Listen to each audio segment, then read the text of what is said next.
Hey everybody, welcome to this guide video for New World. This is for the fresh starts and also tips and tricks on leveling, basically getting you started in New World. So if you're watching this video months later, it should be helpful. And if you like to subscribe, comment, like, feel free to do that. So let's get started. So right away, what's happening on November 2nd, 2022 is the staggering servers is going to happen. What do I mean by staggering servers is basically they're going to launch some servers.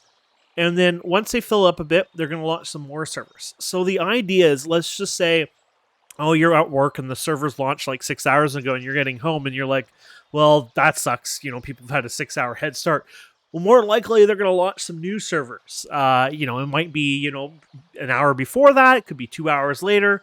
But basically, they are staggering the launch so that people who are coming home at different time zones, things like that, they have a better chance of going to a server and also playing with your friends. Now, a big tip here, if you're going to be playing with your friends, it's best you wait for your friend. I know some people were like, well, I'll get a head start and things like that. Don't do it. Because if the servers get locked, you're not going to be playing with your friend, and that is it. They will be trying for hours, possibly days, because it'll be locked. Even in the middle of the night, when there's like 10 people online, it will have the lock symbol, and that is it.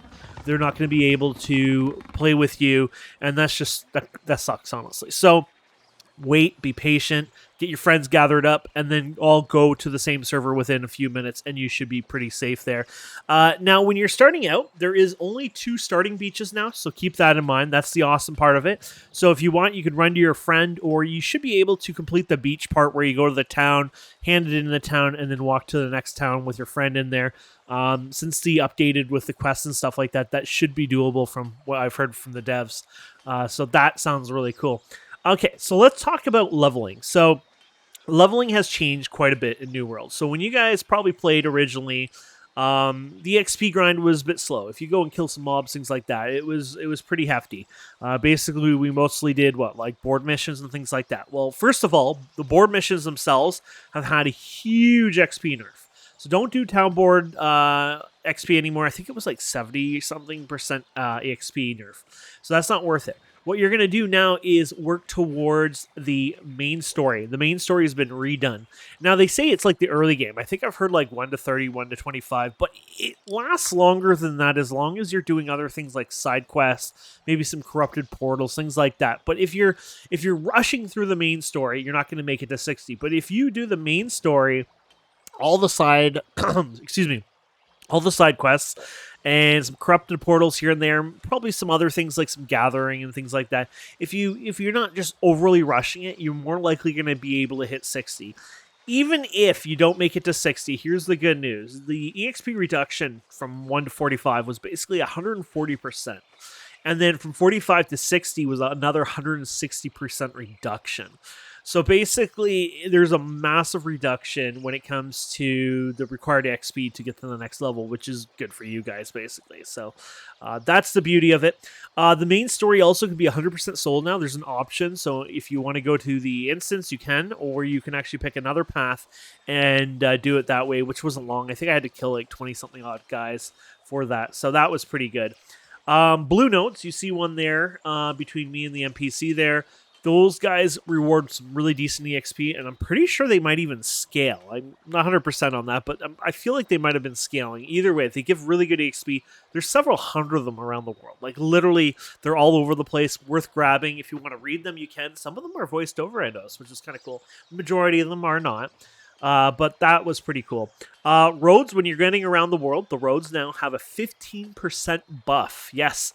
So taking roads to get to places is smart. There's no mounts in the game at the time of recording, obviously. But roads are definitely going to get you around the world a little quicker over time. Consider taking breaks over time. Go and do gathering, work on your music, things like that. The reason I recommend on gathering is things like mining, for example. If you get that to a level 100, then you could start mining like star metal and, iron and things like that too. But you can hold on to those and use them to level smithing.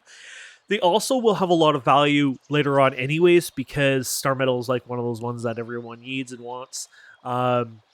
Even iron, honestly. There's going to be alchemy and things like that too, so if you want to consider gathering, it's a pretty big deal later on. Keep in mind, this is a big one. So there's no tier 1 to 5 materials like sandpaper, for example. There is no tier 1 to 5 anymore. As far as I know, it's 100% just tier 5. So you will be getting tier 5 right away. So when you go to a supply crate, etc., when they give you the things, you're not going to be dealing with 5 different sandpapers. You're only dealing with one sandpaper, which is amazing. So keep that in mind. Don't be like, oh, this is a special sandpaper, I can't touch this, and wait till you find like crappier, because it doesn't exist. Leveling the music. Music is a new thing. So for most of you guys who haven't played since the launch, music was added to the game, and the instruments are cool. They give you buffs. People will do them in town. You can go to them. You have to be, I think, level 10, and then there's a button you hit like T or F or something like that to interact once they're done, and then you can get the buff. These buffs are really, really good. So like, for example, you should grab yourself like the territory standing buff when you're working on the territory stuff. Basically any questing. And then there's another one there. It's something about resources, something around those lines, but basically lets you gather faster. Worth getting, especially early on, because it'll let you gather a little faster, especially when you're using some, pretty crappy tools when you first start out. Always unlock your POIs. You get experience, I believe, on some of those. Plus, unlock all the, the portal gateways around the world, because literally they're a great way to travel. Traveling is not as expensive as it is. It's a little confusing and almost frustrating when you first start, because you don't get it till a certain point. Maybe you're like level 10 or maybe even a bit more, and then all of a sudden they give you like 200, and then after that you start getting it rewarded quite often. You'll be out there doing stuff, you'll get it, you'll get it on your tools and things like that, and basically it just comes in. So pretty much anytime you need to use it, you probably always are going to have enough to use it, unless you're going crazy and just going boop, boop, boop, boop, all over the map for no reason, then you might run out of it, but I don't think so anymore. You should be fine. The factions are different now. Basically, when you get to your second town, so you go to the beach, your town, and then there's a second town, I call it. Basically, when you make it to your second town, I will call it again, there's 3 faction intros, and they give a lot of EXP and quests and things like that. You should do all 3, because one day you're going to switch them anyways. They're worth doing. They give you the lore and information about the factions. It is honestly worth checking out. So I do recommend doing that. And then you can unlock PvP if you want. There are rumors that if you flag for PvP before heading into any quests, then you do get a bonus EXP. I don't know if I'm personally going to do that myself, just because I don't believe in doing that kind of stuff. I'm not one of those people who are going to min-max and I have to be the level, the first 1% to level 60, right? That's not me. I'm here to enjoy the game. But for those who are doing that, that might be, a little upper hand kind of thing. It's well known, so it's not really an exploit at this point, because it's been talked about a lot. Whether or not the devs have fixed it or will fix it by then, or if it even exists, it's not even 100% confirmed. That's another thing. Storage has changed. You guys worried about storage? Don't worry about it anymore. Obviously, if you're going to use your standings, if you want to put them into storage, I still recommend it.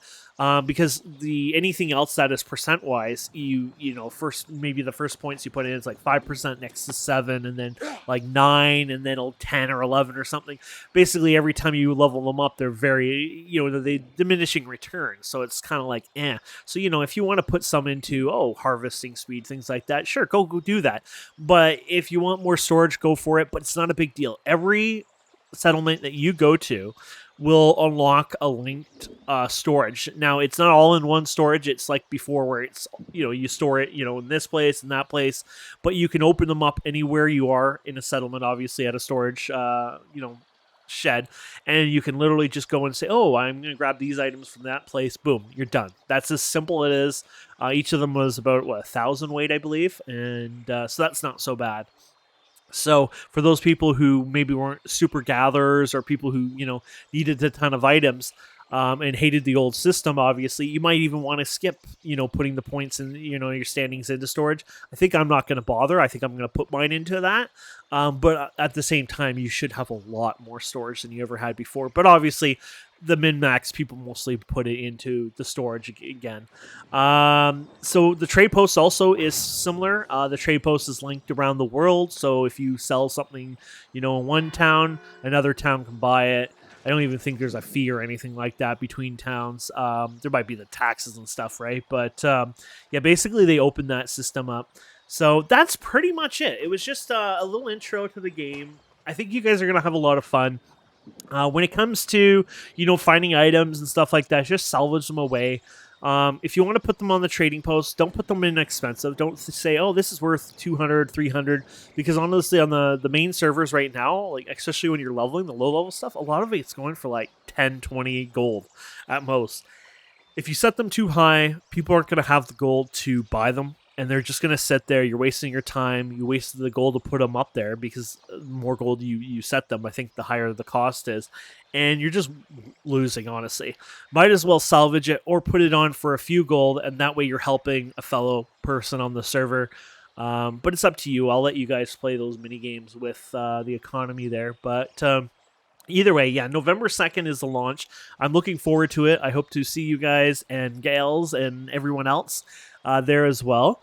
And I think it's going to be a lot of fun. So keep in mind, the servers might have some hiccups and issues. There's a new bug. Well, it's new to me, where when you're fighting, sometimes you can't left click with it. Well, some people have said, basically, I'm equipping your tools and re-equipping it sometimes fixes it. Going to, say, a tree or something and logging and gathering fixes it.